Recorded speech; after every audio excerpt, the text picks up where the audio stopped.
तर मंडळी, लग्नानंतर होईलच प्रेम या मालिकेचा आजचा म्हणजेच 20 मेचा भाग तुम्ही बघत आहात. तर काल तुम्ही पाहिलं होतं, काव्याने डायरेक्ट पार्थला सांगितलं होतं की मला घटस्फोट हवाय. त्यावर पार्थ म्हणतो त्यावर पार्थने काव्याला सुरेख उत्तर दिलं होतं की लग्न निभवायला जिगर लागतं काव्या, लग्न मोडायचा नाही, मला लग्न जुळण्याचा म्हणजे आपलं नातं जुळवण्याचा प्रयत्न करायचा आहे. तर त्यावर काव्या म्हणते पण नाही, मला घटस्फोटच हवाय. आज 1 महिना झालाय आपल्या लग्नाला, 1 महिना घालवलाय मी तुमच्या सोबत, काहीही बदल झालेला नाहीये पार्थ. यापूर्वी गोष्टी तशाच होत्या आणि आताही तशाच आहे. पार्थ आता काव्याला उत्तर देतो, मी बदललोय ना पण काव्या, आणि तसंही मी तसा राहिलेलोच नाहीये जसा मी लग्नाच्या पहिल्या दिवशी होतो. आता मी खूप पुढे निघून आलोय आणि मला खात्री आहे तुम्ही सुद्धा 1 पाऊल नक्की पुढे याल. मला माहिती आहे की तुम्हाला हे सगळं ऐकायला आवडत नाहीये, पण मी खरंच सांगतोय. माझी आई नेहमी म्हणते की लग्नानंतर होईलच प्रेम. पार्थचं बोलणं काव्याला अजून तरी पटलेलं नाहीये. पार्थ म्हणतो, मी तुम्हाला तसंही म्हणत नाहीये की प्रेमाआधी म्हणजे डायरेक्ट प्रेम वगैरेच करा माझ्यावर. प्रेमाच्या आधी थोडी मैत्री तर होईलच ना, त्यासाठी तुम्हाला मला चान्स तर द्यावाच लागेल. आता काव्याला हे सगळं पटत नाहीये, पण पार्थ म्हणतो थोडा वेळ मला देऊन बघा काव्या. अहो, आजपर्यंत मी तुम्हाला कधी काही मागितलं का? नाही ना, आता आज मागतोय, मला थोडासा वेळ तरी द्या. काव्या फक्त वेळच तर मागतोय ना, आणि वेळ देऊनही जर तसं झालं नाही तर मी तुम्हाला शब्द देतो की मी स्वतः तुम्हाला घटस्फोट देईल आणि मोकळा होईल. आता असं तो बोलून जातो तेव्हा पुन्हा एकदा त्यांनी ते गाणं ऐकवलंय जे त्यांच्या आवडीचं आहे, दूर दूर चालली, ते गाणं. आणि आता बघा प्रेक्षकांनो, म्हणजे थोडक्यात सांगायचं झालं तर पार्थने काव्याकडे आणखीन एक चान्स मागितलाय त्यांच्या लग्नासाठी. तर बघत राहा पुढे काय होतं. आज नंदिनी आणि पार्थचं त्यांनी छान दाखवलंय बोलणं, पण आजचा एपिसोड जरा सोसोच होता. हे गाणं एकीकडे ऐकवलंय आणि दुसरीकडे या दोघांच्या मनाची आणि यांचीच एकूण अवस्था आपल्याला दाखवली आहे. छान वाटतंय हे गाणं ऐकायला मिळालं की. या गाण्याचे बोलच खूप सुरेख आहे. सॅड सॉन्ग असलं तरी ऐकावंसं वाटतं. तर असो, आता बघा ही पिहू आहे ना, या पिहूला माहिती आहे की जीवा आणि काव्यामध्ये काहीतरी आहे. तर आता या दोघी बहिणींचे भांडणं चालू असतात, पिहूचे आणि तिच्या मोठ्या बहिणीचे. आता तिची मोठी बहीण म्हणत असते, सरक ना तिकडे बाजूला. मग ती पिहू म्हणते, सरकते ना, तुझ्यामध्ये काय काव्या वहिनी घुसलीये का ग, काय ओरडतेस माझ्यावर? त्यावरती ती म्हणते, हो ना, ती काव्या वहिनी डोक्यात गेलीये माझ्या. पिहू म्हणते, हो न ग ताई, मला इतकं मोकळं वाटतंय आता, उगाचच इतका मेकअप केला आणि इतकं रेडी झाले मी. किती छान डेकोरेशन केलं होतं ना त्यांच्या फर्स्ट मंथसाठी, पण त्यांना काही फरकच पडत नाही. आता तिची मोठी बहीण म्हणते, तुला तर मेकअपचं पडलंय पिहू, पण मी माझ्या फ्रेंड सोबत मूवीची तिकीट काढली होती, मला जाता नाही आलं मूवीला. पिहू म्हणते, मला तर पाहिजे होतं तेवढा केक पण नाही खाता आला. शी बाई. तिची मोठी बहीण म्हणते, अगं घरात काय चाललंय पिहू, तुझं काय चाललं? त्यावर पिहू म्हणते, अरे घरात 1 महिन्यापासून हाच तमाशा चालू आहे, पण त्यासाठी मी काय माझं खाणं पिणं सोडू का? मला सांग, मी समर कॅम्पसाठी गेलेली, सगळ्या वर्कशॉपसाठी गेलेली. आता मला घरात आल्यावर असं वाटलं होतं की सगळं चेंज झालं असेल, मस्त झालं असेल, पण या चौघांची फाईट संपतच नाहीये. त्यावर तिची मोठी बहीण म्हणते पिहूची, अगं हे सगळं या काव्या वहिनीमुळे होतंय. सगळ्यांनी लग्न मान्य केलं, पण या काव्या वहिनीने लग्नच मान्य नाही केलंय. किती इमेच्युअर सारखी वागते यार ती, कशी वागते पार्थ दादाशी. पण आता पिहूला अचानक आठवतं की तिने काव्याला आणि जीवाला असं सोबत बघितलं होतं आणि तिच्या लक्षात येतं की या दोघांचं एकमेकांवर प्रेम आहे. बारकी आहे प्रेक्षकांनो, पण तिला सगळं कळतं. आता ती तिच्या बहिणीला म्हणते, अगं ताई इमेच्युअर्ड नाहीये ग ती, हेल्पलेस आहे बिचारी. त्यावर तिची मोठी बहीण म्हणते, पिहू प्लीज हेल्पलेस वगैरे काही नाहीये ती काव्या. नाही, आपला पार्थ दादा किती छान वागतो तिच्याशी आणि ती नेहमी रूढ वागत असते त्याच्याशी. तिला ना त्याच्याशी प्रेमाने वागताच येत नाही का? त्यावर ही पिहू म्हणते, अगं कसं वागणार ती प्रेमाने पार्थ दादाशी, तिचं तर जी. आता असं बोलणार तेवढ्यात ती थांबवते स्वतःला आणि मग तिची बहीण म्हणते, काय तिचं जी काय? आता पिहू म्हणते, काही नाही, कुठे काय? तिची बहीण म्हणते, पिहू मला खरं खरं सांग, काय बोलत होतीस तू? पिहू म्हणते, नाही ग ताई, काही नाही. मग तिची बहीण म्हणते, पिहू लपवतेस तू माझ्यापासून काहीतरी, तुझी जुनी सवय. हे बघ पिहू, मी वॉर्न करते, तुझ्या लपवण्यामुळे तू जर पकडली गेलीस तर मी तुला वाचवायला येणार नाही. चल सांग, पटकन सांग मला काय आहे हे सगळं. त्यावर पिहू आता काहीच बोलत नाही आणि शांत बसते. विचार करते की बहिणीला सांगावं का नाही सांगावं. आता म्हणते की अगं ते ना ते अगं तिचं ना ते आणि काही नाही असं म्हणून ती झोपून जाते आणि काहीच सांगत नाही तिच्या मोठ्या बहिणीला. पण हा राज कधी ना कधी समोर येणारच आहे. पण केव्हा? जेव्हा यांचे एकमेकांवर प्रेम जडेल तेव्हा. मग धमाका होईल. असो, दुसरं काही सांगायसारखं नाहीच आहे या मालिकेमध्ये. तर बघा, आता या रम्याबाई आल्यात आणि वसुहत्याने झालेली सगळी हकीकत रम्याला सांगितली. त्यामुळे तिला असं वाटतंय की उगाचच तिने हा सगळा चान्स हुकवला. ती वसुहत्याला म्हणते, काय गाई, किती मोठा ड्रामा विस केला मी, उगाच ऑफिसमध्ये मी तोंड फुगून बसले. वसुहत्या म्हणतात, तरी मी तुला म्हणत होते की ये बाई, आणि किती फोन केले मी रम्या तुला. अगं तुला म्हणत होते मी की आपण ठरवलंय तसंच घडतंय, घरी ये घरी ये. पण कुठे, आमच्या बाईसाहेबांचा इगो त्यांच्या नाकाच्या शेंड्यावर बसलेला असतो ना. रम्या म्हणते, काय ग आई. मग वसुहत्या म्हणतात, आई काय आई, अगं मी मंजूला म्हटले सुद्धा. अगं नंदिनीने पार्थला जर अडवलं नसतं ना तर नंदिनीने त्या काव्याच्या मस्त कानाखाली वाजवली असती आणि तुला मारल्याचा वचपा निघाला असता रम्या. रम्या म्हणते, इट्स ओके गाई, अभी बहुत बाकी है. अगं आपण जो काही प्लॅन करू ना त्यात काही ना काही होईलच, हे मला माहितीच होतं. पण कसं आहे ना, काव्यात चक्क कोंबेल तुझ्या तोंडामध्ये केक, हे मला वाटलं नव्हतं. वसुहत्या म्हणतात, बाई बरं झालं तिने असं केलं. रम्या म्हणते, का? वसुहत्या म्हणतात, अगं माझ्या डायबिटीजमुळे मला कोणी खाऊ देत नाही गोड, त्यामुळे मला केक तरी खाता आला. आणि त्या हसायला लागतात. बिचाऱ्या जे होतं ते चांगल्यासाठी होतं असं मानून चालल्यात. असो, पण वसुहत्या म्हणतात, अगं तू जे सजेस्ट केलं होतं ना रम्या, ते मस्त वर्क झालं बघ. रम्या म्हणते, म्हणजे? वसुहत्या म्हणतात, अगं आपण ठरवलं होतं ना काही झालं तरी मी शांत राहायचं, तशी मी शांतच राहिले आणि त्यामुळे त्या दोघी बहिणीमध्ये झुंपलं की ग चांगलं. आणि घरच्यांच्या समोर मीच बिचारी ठरले. काव्याला तिच्या मोठ्या बहिणीकडून म्हणजे नंदिनीकडून घरचा आहेर मिळाला चांगला. रम्या म्हणते, बरं झालं आई, त्या इगोइस्टिक काव्याला हे आवडलं नसणार आहे, मी सांगते ना तुला.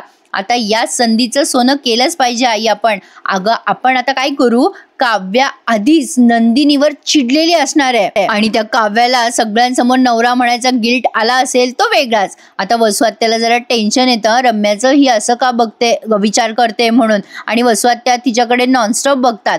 मग रम्या म्हणते, आई अशी का बघतेस तू माझ्याकडे? त्यावर वसुहत्या म्हणतात, रम्या बरी आहेस ना तू? अगं काय बोलतेस, कळतंय का तुला? अगं रम्या, काव्याने सगळ्यांसमोर पार्थला नवरा म्हटलंय, तुला जेलेस नाही वाटलं? रम्या म्हणते, अगं थोडंसं वाटलं मला जेलेस, पण काय नाही, मला त्या काव्याची दुखरी नस कळली आहे. आज ना ती जे काही बोलली आहे ना ते रागाच्या भरात बोलली आहे, पण ती जे बोलली आहे ना त्यामुळे तिला पश्चाताप झाला असेल, ती स्वतःचं डोकं आपटून घेत असेल. अगं आई, ती एक वेळेला मरेल पण पार्थला नवरा मानणार नाही, हे मात्र नक्की आहे. आता रम्याचा हा फुल जो कॉन्फिडन्स आहे ना तो मात्र आता लवकरच कमी होणार आहे. असो, पण आता वसुहत्या म्हणतात, हो तुझं बरोबर आहे ग, पण पुढे काय करायचंय रम्या? रम्या म्हणते, अगं आई पुढे अजून आपल्याला बरंच काही करायचंय, ही तर फक्त सुरुवात आहे, तू बघ, आगे आगे देखो होता है क्या. त्या नंदिनीला कुठे माझी पुढची चाल माहितीये. आता ती नंदिनी गाफील राहणार आणि आता तेव्हाच मी काव्याला माझ्या जाळ्यात ओढणार बघ. आता हा ससा या कासवाची मैत्री करणार आहे, कारण नंदिनीने मला गोष्ट ऐकवली होती ना ससा कासवाची, तर आता याच गोष्टीत मी बदल करणार, ससा आणि कासवाची टीम होणार. आता बघशीलच तू. पण वसुहत्याच्या लक्षात येते की असं काही होणार नाहीये, म्हणून त्या साशंक नजरेने या रम्याकडे बघत असतात. पण असो, आता बघा हा पुढचा सीन तुम्हाला आजच्या पूर्ण एपिसोडमध्ये काय ते आवडणार आहे. आता ही नंदिनी खूप टेन्शनमध्ये असते, कारण ती एकदम बोलून जाते ना राग जीवाला की जीवा तुम्हाला घटस्फोट हवा असेल तर घ्या, मी तुम्हाला मोकळं करते. पण तिच्या या वाक्यामुळे तिलाच वाईट वाटतंय की आपण हे काय बोलून बसलो. आता ती रडत रडतच बाहेर बसली बिचारी स्वयंपाकघराजवळ येऊन आणि रडते एकांतात झालेल्या गोष्टी आठवून. तर तेवढ्या तिथे पार्थ येतो आणि आईस्क्रीमची वाटी तिच्या समोर करतो आणि म्हणतो, काय झालं मॅडम, रडू नका, आईस्क्रीम खा बरं. नंदिनी म्हणते, नाही तसं नाही, मी रडत नाहीये पार्थ, मी खाल्लंय माझ्या वाटचं आईस्क्रीम, तुम्ही खाऊन घ्या. मग पार्थ म्हणतो, मी तुमच्या वाटची आईस्क्रीम आणलीच नाहीये तुम्हाला, ही जीवाच्या वाटचं आईस्क्रीम तुम्हाला आणलंय. जीवाने कुठे आईस्क्रीम खाल्लंय, तुम्ही खा. नाही म्हणजे जीवाच्या तुम्ही बेटर हाफ आहात ना, सो जीवाने एखादं काम सुरू केलेलं अर्धवट ठेवलेलं काम या सगळ्या गोष्टींची जबाबदारी तुमची आहे. छान प्रेक्षकांनो, म्हणजे आईस्क्रीम हे अर्ध आपल्या नवऱ्याच्या वाटचं आपण खाऊन टाकायचं. तर असो, पार्थ म्हणतो चला घ्या घ्या बरं. आणि आता या दोघांची चर्चा छान रंगवली. ऍक्च्युली ना प्रेक्षकांनो, हे खूप मॅच्युअर्ड आहेत दोघं जण आणि त्यातनं घरातले मोठे भाऊ बहीण आहेत, म्हणजे त्यांच्या घरातले. त्यामुळे यांना सिच्युएशन वाईज कसं वागायचं ना ते बरोबर कळतं. मॅच्युअर्ड असलं ना की हे आपोआप जमतं. तर असो, समजूतदारपणा महत्वाचा. आता पार्थ नंदिनीशी छान बोलतो. तो आता तिच्या समोर बसला टेबलवर. मग नंदिनी म्हणते तसं पाहिलं तर काव्याने पण आईस्क्रीम खाल्लं नाही. जो नियम तुम्ही मला लावताय तो तुम्हाला पण लागू होतो पार्थ. तुम्ही सुद्धा काव्याच्या वाटचं आईस्क्रीम. आता तो वाटी दाखवतो तिला आणि म्हणतो हे काय खातोय ना त्यांच्या वाटचं आईस्क्रीम, घ्या नंदिनी तुम्हीही आईस्क्रीम घ्या आणि मीही खातो. आता नंदिनी तिच्या विचारात गुंतलेली असते तेव्हा पार्थ म्हणतो काय झालंय नंदिनी, कशाला रडताय आणि या गोड आईस्क्रीम मध्ये दुःखाची खारट चव कशाला मिसळवताय. ती रडत असते ना म्हणून तो म्हणतोय. आणि पार्थ म्हणतो काय आहे, आपण पुढाकार घेऊन ही सरप्राईज पार्टी ठेवली होती, मग आपण कशासाठी रडायचं.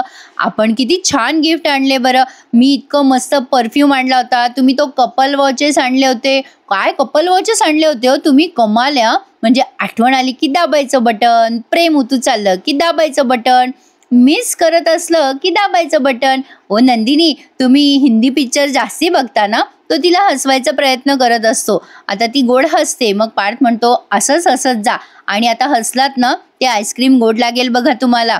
डोळे पुसा बरं नंदिनी. आता तो आहो जाऊ घालतोय बरं का तिला. आणि कसंही झालं तरी ती आता त्याच्या भावाची बायको आहे, त्यामुळे रिस्पेक्टफुली बोलतायत दोघे जण.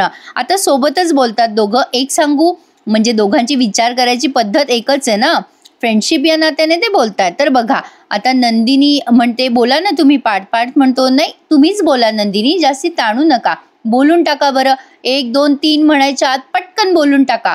नंदिनी नाही म्हणत असते ना बोलायला. आता पार्थ म्हणतो 1 2 3. मग नंदिनी पटकन सांगते की आज मी जीवाला विचारलं तुम्हाला घटस्फोट हवाय का. पार्थ म्हणतो अरे वा व्हॉट अ टायमिंग. नंदिनी म्हणते म्हणजे. त्यावर पार्थ म्हणतो काव्याने पण मला आज घटस्फोटच मागितलाय.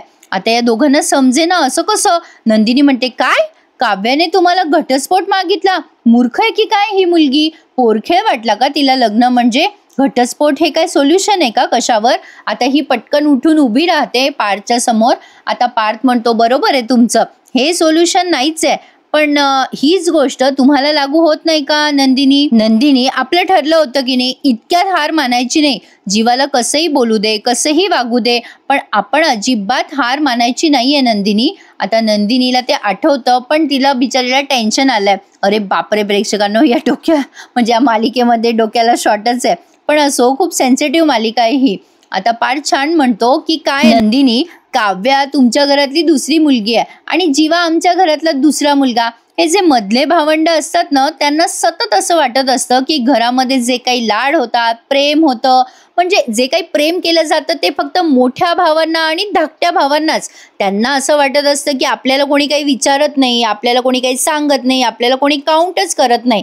खरं तर तसं नसतं, हे फक्त त्यांनाच वाटत असतं. नंदिनी म्हणते हो बरोबर आहे तुमचं, घरातल्या मोठ्या दादा आणि ताईपेक्षा हे बेटर कोणाला कळेल, बरोबर ना. पार्थ म्हणतो अगदी बरोबर. काव्या आणि जीवा जरा लहान आहेत पण हट्टी खूप आहेत बाबा. पण त्यांना हे माहिती नाहीये की आपण त्यांच्यापेक्षा जास्त हट्टी आहोत आणि जास्त हुशार आहोत.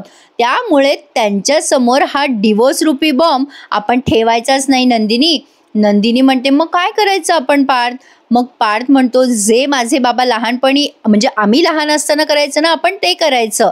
त्यावर नंदिनी म्हणते काय बाबा काय करायचे. पार्थ म्हणतो बसा बसा सांगतो तुम्हाला सगळं.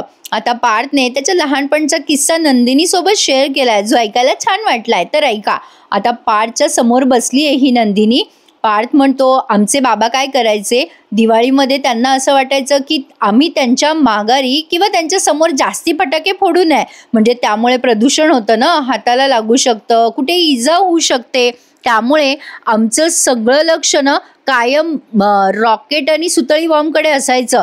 पण बाबा काय करायचे की आमचं लक्ष कंदिलाकडे वळवायचे. मग आम्ही नंतर हळूहळू विसरून गेलो फटाक्यांना.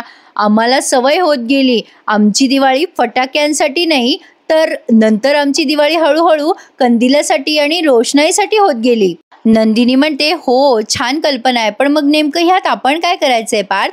पार्थ म्हणतो की आपण त्यांना रोषणाई दाखवायची. त्यांनी डिवोर्स रूपी हा बॉम्ब मागितला की आपण त्यांना हो म्हणायचं, हो म्हणायचं, पण त्यांना मैत्रीच्या कंदिलाकडे वळवायचं. त्यांना हळूहळू जाणीव करून द्यायची की संसार हा दिवाळीसारखा सुंदर सण आहे, त्याच्यामध्ये मैत्रीसारखा कंदील जपता येत. बघा नंदिनी, एक वेळ अशी येईल की या दोघांना हा डिवोर्स नावाचा बॉम्ब आठवणारच नाही आणि त्या कंदिलाच्या रोषणाईकडे हे आपोआप वळतील आणि त्यातल्या या मैत्रीरूपी रोषणाईला ते एक्सेप्ट करतील. थोडासा वेळ जाईल त्यामध्ये, पण आपण आपले होप सोडायचे नाही. छान बोलला ना पार्थ. आता नंदिनी म्हणते खरंच बाबा, काव्या खूप नशीबवान आहे. तुम्ही किती छान बोलता हो पार्थ. आता पार्थ म्हणतो पण कुठे ऐकतात त्या माझं बोलणं? नाही, त्या कुठे ऐकतात माझं? त्या ऐकतच नाही. कदाचित त्या तुमचं ऐकतील नंदिनी. तुम्ही ना त्याच्याशी बोलता का जाऊन जरा?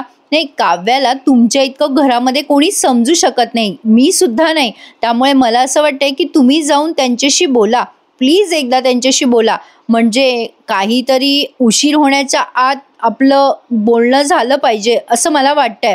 आता नंदिनीला कळलंय की पार्थला काहीतरी सुचवायचंय, त्यामुळे ती आता काव्याशी बोलायला जाते बरं का. पण ती काव्याशी बोलायला जाणार तेवढ्यात रम्याबाई तिथे पोहोचल्यात. पुढचा सीन त्यांनी काव्या आणि रम्याचा दाखवलाय. आता काव्याचं दार वाजतं तेव्हा रम्या आलेली असते बाहेर. काव्याला वाटतं पार्थच आहे. ती जोरात ओरडते, पार्थ मला तुमच्याशी बोलायचं नाही, तुम्ही जा इथून. अरे पण बेडरूम त्याची आहे ना, तो बाहेर कुठे झोपणार बिचारा एकटा. तर असो, काव्या जरा जास्तीच ताणतीये आजचं प्रकरण. तर बघा आता रम्या म्हणते अगं मी पार्थ नाही, रम्या आहे रम्या. अगं तू रडतेस का काव्या? अगं काय झालं? अगं काव्या दार उघड ना प्लीज. अगं मी एकटीच आहे बाहेर, मला माहिती आहे ग तू रडतेस. आता रम्या तिच्याशी खूप गोड गोड बोलते आणि मला रम्या नावाचं पात्र आवडतं प्रेक्षकांनो. ती विलन आहे म्हणून नाही, पण एक वेगळाच फ्लेवर येतो या पात्रामुळे या मालिकेमध्ये. काही म्हणा, मस्तच वाटतं हे पात्र बघायला. तर आता काव्याने दरवाजा उघडलाय. आता रम्या आली आहे आणि आता तिला खरं तर तिच्याशी बोलायची इच्छा नसते, पण रम्या जबरदस्ती तिच्याशी संवाद साधायचा प्रयत्न करतेच. आता आधी तर ती आत जाते आणि पुन्हा दार लावून घेते आणि काव्याला म्हणते काव्या अगं सॉरी, मी एवढ्या रात्री तुझ्या रूम मध्ये आले ग. काव्या म्हणते की तू कशाला सॉरी म्हणतेस एवढं? रम्या म्हणते अगं ॲक्च्युली ना मी तुझ्या पार्टीला आले नाही त्यासाठी पण सॉरी म्हणते ग. मग काव्या म्हणते नाही आली ते बरं झालं ना, नाही तर तमाशेच बघायला मिळाले असते तुला. रम्या म्हणते खरं सांगतेस तू हे काव्या? खरंच काही झालं का? मग काव्या म्हणते नाही, काही नाही झालं, तू कशाला आली आहेस इथे? रम्या म्हणते अगं ॲक्च्युली ना मी खरं सांगायला आले ग काव्या. मी तुमची आजची जी पार्टी आहे ना ती मुद्दामच टाळली ग. म्हणजे मी माझं काम जे पेंडिंग होतं ना ऑफिसमध्ये ते करत बसले, मुद्दामच करत बसले तसं काम, आणि खूप काम पेंडिंग होतं ते करत बसले. बऱ्याच दिवसापासून मूवी बघायचा होता तो बघितला. अगं लग्न झालेल्यांच्या सेलिब्रेशनमध्ये आमच्यासारख्या सिंगल लोकांचं काय काम ना, तोच विचार केला ग मी, कशाला लुडबुड करावी. अगं सिंगल असताना कपल्सला असं एकत्र बघून जरा फ्रस्ट्रेशन येतं ग काव्या. मला त्रास झाला असता ना हे सगळं बघून, म्हणून नाही आले. आता ही खरं बोलायचा प्रयत्न करते बरं का. पण बघा आता रम्या म्हणते घरी आल्यावर कळलं ग मला काव्या की सगळ्यात जास्ती त्रास तुला झालाय. अगं म्हणूनच मी तुला भेटायला आले ग. मागच्या वेळी मी रडत होते तेव्हा तू आली होतीस ग माझ्याशी बोलायला, आणि आता मी आले आहे ग तुझ्याशी बोलायला. असं दाखवून ही मुद्दाम सिंपती दाखवतीये काव्याला आणि काव्याच्या मनात मैत्रीची जागा निर्माण करतीये. पण आय डोंट थिंक सो की या दोघींची एवढी चांगली मैत्री होईल. तात्पुरती वगैरे होऊ शकते कदाचित काहीतरी सस्पेन्स दाखवायला, बट नाही वाटत मला असं की या दोघींची छान मैत्री होईल. पण असो, आता इथेच त्यांनी हा एपिसोड संपवला. रम्या तिच्या असं खांद्यावर वगैरे हात ठेवते. आता पुढचा प्रोमो ऐका. आता जीवा विचार करतो की मी नंदिनीला खूप काही बोलून गेलो रागाच्या भरात, मी असं तिला हर्ट करायला नको होतं. असो, आता तो विचार करतोय की जाऊन सॉरी म्हणावं नंदिनीला. पार्थ नंदिनीला रिक्वेस्ट करतो जा ना तुम्ही बोला ना काव्याशी, बघा गुंता सुटतो का. आता नंदिनी पार्थच्या सांगण्याप्रमाणे जेव्हा काव्याच्या खोलीत जाते तेव्हा तिथे तिला रम्या बाहेर जाताना दिसते. तेव्हा नंदिनीला येतं टेन्शन की रम्या कशाला आली होती काव्याच्या खोलीत, पण ती काव्याशी बोलते. पण काव्या मात्र तिला बघता क्षणी दरवाजा लावून घेते. आता काव्या चिडली आहे तिच्या मोठ्या बहिणीवर, त्यामुळे बघूयात आता काव्याचा हा उगाच झालेला रुसवा कोण कसं मिटवतंय ते. लग्नानंतर होईलच प्रेम या मालिकेच्या डेली रिव्ह्यूसाठी आपल्या चॅनलला सबस्क्राईब करा प्रेक्षकांनो. आणि आजचा एपिसोड जरा सोसोच होता. आजचा एपिसोड तुम्हाला कसा वाटला हे मला कमेंट आणि लाईक करून नक्की सांगा. चला तर मग भेटूयात उद्या पुन्हा एकदा लग्नानंतर होईलच प्रेम या मालिकेच्या नवीन एपिसोड रिव्ह्यू सहित. तोपर्यंत टेक केअर प्रेक्षकांनो. धन्यवाद.